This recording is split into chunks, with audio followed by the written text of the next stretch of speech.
देवळा तालुक्यातील मेशी येथील नवनाथ इंग्लिश मीडियम स्कूल इथं आषाढी एकादशीचं औचित्य साधत भव्य पालखी सोहळा आयोजित करण्यात आला।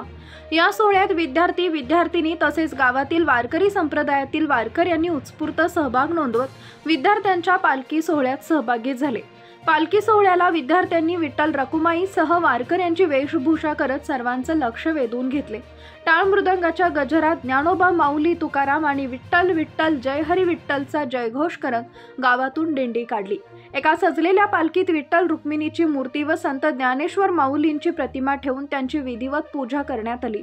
नवनाथ इंग्लिश मीडियम स्कूल या शाळेनं आषाढी पालखी सोहळा साजरी करून विद्यार्थ्यांना आपली संस्कृती पुन्हा जपून ठेवण्यासाठी युवा पिढीस एक अनमोल संदेश दिला आहे। विद्यार्थ्यांनी गावातील जगदंबा चौक इथं पारंपरिक लेझिम नृत्य तसेच रिंगण करून आपले कलागुण गावकऱ्यांसमोर करून दाखवल्यानं सर्वांची मनं जिंकली। आवाज बागलांचा वृत्तवाहिनीसाठी राकेश आहेर, चांदवड, देवळा।